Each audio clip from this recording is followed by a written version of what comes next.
आप सबको नमस्कार। आज दूसरे वाले लॉकडाउन का आखिरी दिन है।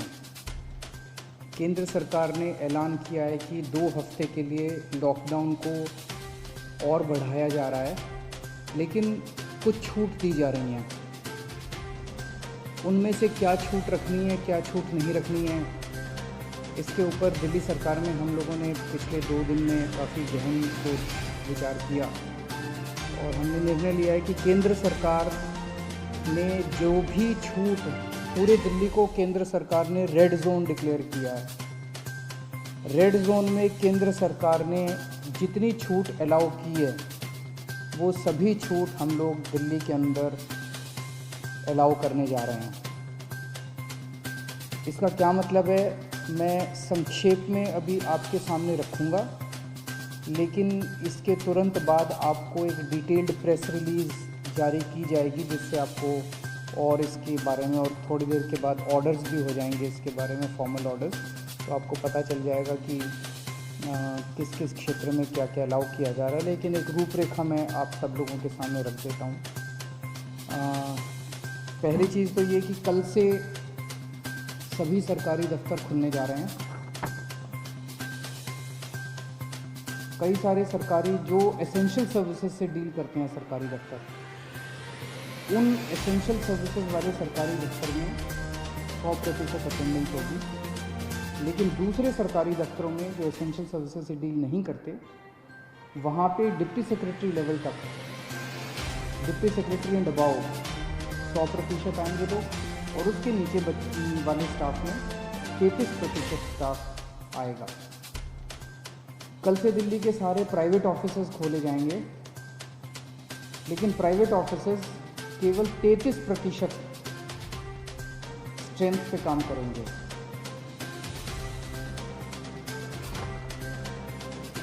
लेकिन जो जो चीज़ें इस वक्त अलाउ नहीं की जा रही, air travel, rail travel, metro बंद रहेंगी, और अंतर्राज्यीय बसें बंद रहेंगी। अंतर्राज्यीय बसें भी, और विद इन दिल्ली भी, दिल्ली के अंदर भी बसें नहीं चलेंगी, और एक स्टेट से दूसरे स्टेट की बसें भी नहीं चलेंगी।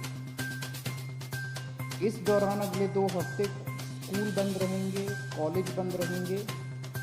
जितनी भी शैक्षणिक शिक्षा से संबंधित संस्थाएं हैं वो सभी बंद रहेंगी।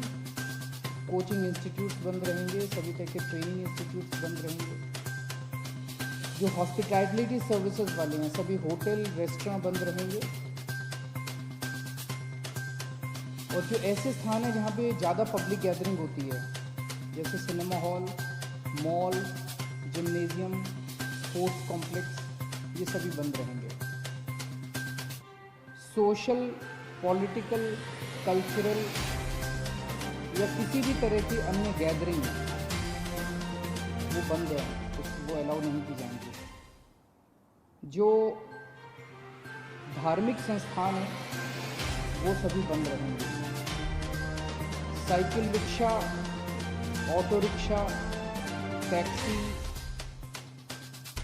कैब एग्रीगेटर्स, ये सब बंद रहेंगे।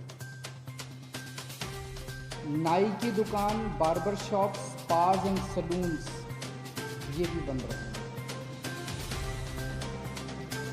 शाम को 7 बजे से सुबह 7 बजे तक लोगों का बाहर निकलना बंद रहेगा, अनलेस आपको कोई एसेंशियल सर्विसेज के लिए बाहर निकलना है। कोई ज़रूरी मेडिकल सर्विस है, इस तरह से कोई चीज़ के लिए जब निकलना हो तो अलग बात है, कोई बीमार हो जाए। अदरवाइज शाम को 7 बजे से सुबह 7 बजे तक निकलना बंद रहेगा। 65 साल से ऊपर की उम्र के जो लोग हैं, या जिन लोगों को कोमोर्बिडिटी है, कोई और बीमारी है, जैसे हार्ट की बीमारी है, डायबिटीज़ है, कैंसर है, सांस की बीमारी है, ऐसे लोगों को, जो गर्भवती महिलाएं हैं उनको, और जो बच्चे 10 साल से कम उम्र के हैं, इन लोगों को घर में रहना चाहिए। इन्हें घर में रहना होगा, क्योंकि इनको कोरोना ज़्यादा होता है, और अगर कोरोना हो जाए तो जानलेवा इनके लिए साबित हो सकता है। तो 4 किस्म के लोग हैं जिन्हें घर में रहना होगा, अनलेस कोई मेडिकल इमरजेंसी ना आ जाए। उसके अलावा उन्हें घर में रहना है जो 65 साल से ऊपर की उम्र के हैं, जिनको कोई और बीमारी है, जो प्रेगनेंट महिलाएँ हैं और जो 10 साल से कम उम्र के बच्चे हैं। इसके अलावा जो सेल्फ एम्प्लॉयड लोग हैं, टेक्नीशियन हैं, प्लम्बर हैं, इलेक्ट्रिशियन हैं, मैकेनिक हैं, सफाई कर्मचारी हैं, जो हमारे घर में काम करने वाले बाई आती है, लॉन्ड्री है, धोबी है, प्रेस वाला है, इस तरह के जो सेल्फ एम्प्लॉयड लोग हैं उन लोगों को काम करने की इजाज़त है, उनको सबको काम करने की इजाज़त दी जा रही है। इसके अलावा जितने मॉल्स हैं, जितने मार्केट कॉम्प्लेक्स हैं और जितने मार्केट हैं, जैसे कनॉट प्लेस है, करोल बाग है, खान मार्केट है, नेहरू प्लेस है, एक्सेट्रा एक्सेट्रा, ये बंद रहेंगे। लेकिन इन मार्केट्स के अंदर जो ज़रूरी सामान की चीज़ों की दुकानें हैं, एसेंशियल सर्विसेज की दुकानें हैं, वो सारी खुली रहेंगी। चाहे कोई मार्केट हो, चाहे मार्केट कॉम्प्लेक्स हो, ज़रूरी सामान की चीज़ें खुली रहेंगी और किताबों की स्टेशनरी की दुकानें खुली रहेंगी। लेकिन जो स्टैंड अलोन शॉप्स हैं, जो नेबरहुड कॉलोनी शॉप्स हैं और जो रेजिडेंशियल कॉम्प्लेक्स में शॉप्स हैं, वो सारी खुली रहेंगी। वो चाहे एसेंशियल आइटम्स की शॉप्स हों, चाहे नॉन एसेंशियल आइटम्स की शॉप्स हों, कोई भी शॉप्स हों। कई लोग मेरे पास कल से मैसेजेस फोन आ रहे हैं कि इस चीज़ की दुकान खुलेगी क्या, उस चीज़ की दुकान खुलेगी क्या, ये वाली दुकान खुलेगी। तो मार्केट, मॉल और मार्केट कॉम्प्लेक्स बंद रहेंगे। Stand alone shops, neighbourhood colony shops और रेजिडेंशियल कॉम्प्लेक्स में जो दुकानें हैं, उनमें से कोई भी सामान हो, किसी भी तरह का सामान हो, वो सारी दुकानें खुली रहेंगी। इसके अलावा प्रिंट एंड इलेक्ट्रॉनिक मीडिया खुला रहेगा। आईटी से रिलेटेड सर्विसेज की सभी ऑफिसेज खुले रहेंगे, कॉल सेंटर खुले रहेंगे, डेटा सेंटर्स खुले रहेंगे, वेयर हाउसिंग सर्विसेज खुले रहेंगे, कोल्ड स्टोरेज खुले रहेंगे, प्राइवेट सिक्योरिटी वाले और फैसिलिटी मैनेजमेंट सर्विसेज खुले रहेंगे। इसके अलावा सारे इंडस्ट्रियल एस्टेट खुले रहेंगे, जहाँ जहाँ एक्सेस कंट्रोल है। एक्सेस मतलब जो वहाँ पे अंदर जाने की, बाहर आने की, जहाँ जहाँ कंट्रोल है, तो लगभग सभी इंडस्ट्रियल एस्टेट खुले रहेंगे।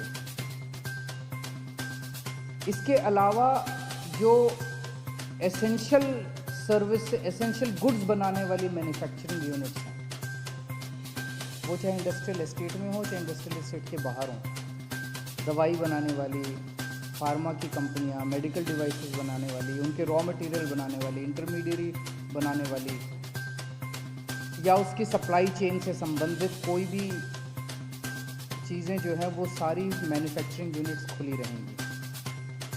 आईटी हार्डवेयर से संबंधित मैन्युफैक्चरिंग यूनिट्स खुली रहेंगी।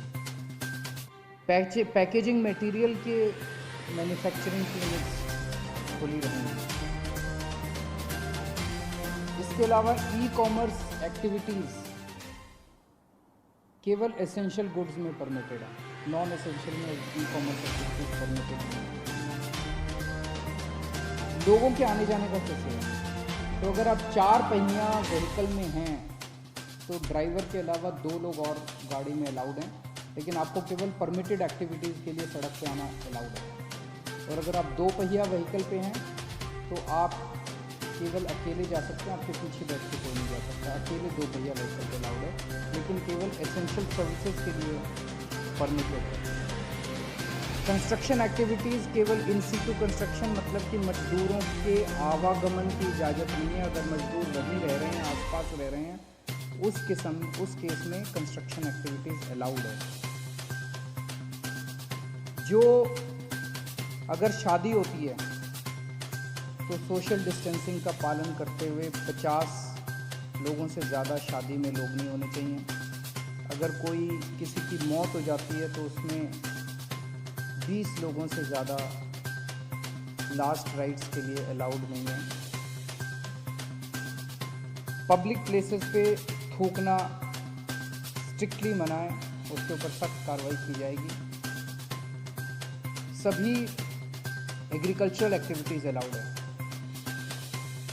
Sowing, harvesting, procurement, marketing, agriculture supply chain से रिलेटेड जितनी भी एक्टिविटीज़ हैं वो सभी अलाउड हैं।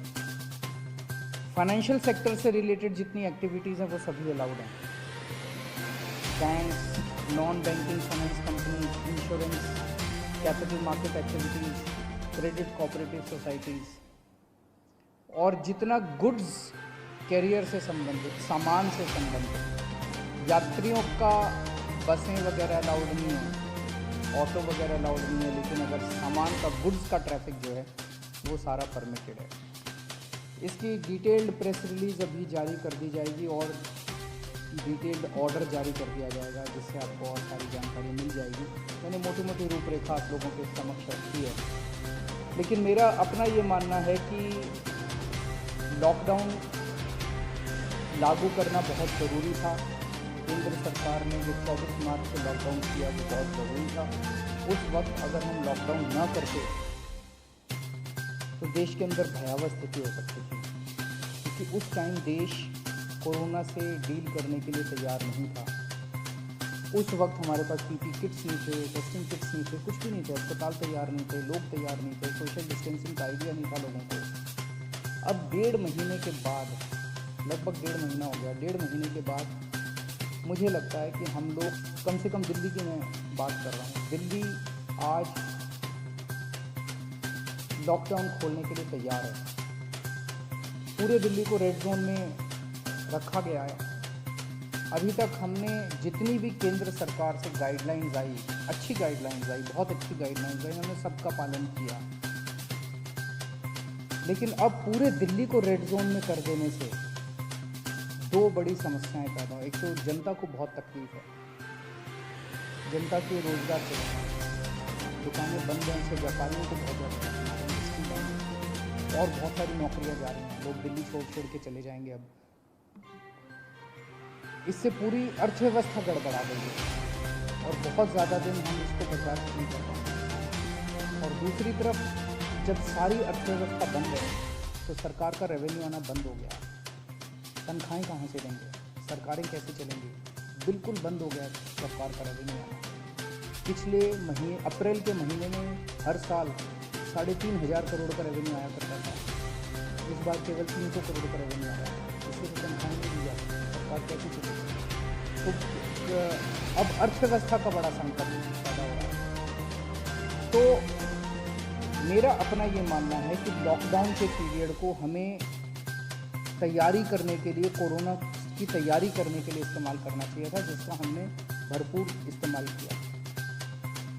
ऐसा कभी नहीं हो सकता। कोरोना आ गया है, कोरोना रहेगा, कोरोना 0 हो जाएगा, कोरोना का एक भी पेशेंट नहीं होगा, आगे कोरोना कभी नहीं होगा, ऐसा हो ही नहीं सकता। पूरी दुनिया में नहीं हो रहा, ये संभव ही नहीं है।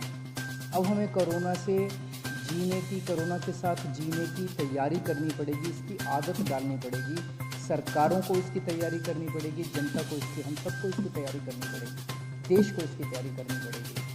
आज दिल्ली इसके लिए तैयार है। हमने पर्याप्त उपाय कर लिए हैं, पर्याप्त व्यवस्थाएं कर ली हैं, अस्पतालों का इंतजाम कर लिया है, किट्स का इंतजाम कर लिया, सारी व्यवस्थाएं कर ली हैं। अगर लॉकडाउन पूरी तरह से दिल्ली में खोल दिया जाता है, हमने सुझाव दिया है केंद्र सरकार को कि जो कंटेनमेंट जोन है दिल्ली के अंदर, लगभग 97 कंटेनमेंट जोन बचे हैं, जो कंटेनमेंट जोन है उनको पूरी तरह से सील कर दिया जाए और बाकी दिल्ली को ग्रीन कर दिया जाए। बाकी दिल्ली के मार्केट खोल दिए जाए, मार्केट में चाहें तो ऑड इवन कर दें, एक दिन ऑड दुकानें खोलेंगे, एक दिन इवन दुकानें खोलेंगे। लेकिन अब दिल्ली को खोलने का समय आ गया है, हम उसके लिए तैयार हैं। हम केंद्र सरकार से बात भी कर रहे हैं और हमें पूरी उम्मीद है कि जल्द दिल्ली के मार्केट भी खुलेंगे, अर्थव्यवस्था भी खुलेगी। ऐसा होने से थोड़े केस बढ़ेंगे, लेकिन जो केस बढ़ेंगे उससे निपटने के लिए हम तैयार हैं। हमारा इस वक्त सबसे बड़ा 2 मकसद हैं। पहला मकसद है कि किस तरह से दिल्ली के अंदर कोरोना से होने वाली डेथ्स को कम किया जाए। और हम अभी तक काफ़ी कम करने में सक्षम रहे हैं, सफल रहे हैं। और दूसरा है कि कोरोना को कैसे फैलने से रोका जाए। वो बहुत ज़्यादा टेस्ट कर रहे हैं हम लोग, ताकि हमें पता चल सके कौन बीमार है, उसको लाइए, इलाज करें और उसको ठीक कर सकते घर पे। तो मैं उम्मीद करता हूँ कि हम लोग आगे केंद्र सरकार को भी मनाने में सफल होंगे, और ये लॉकडाउन का पीरियड जो है, इसमें जो रिलैक्सेशंस दिए गए हैं, रिलैक्सेशंस से आप लोगों को सबको फ़ायदा होगा। बहुत बहुत शुक्रिया।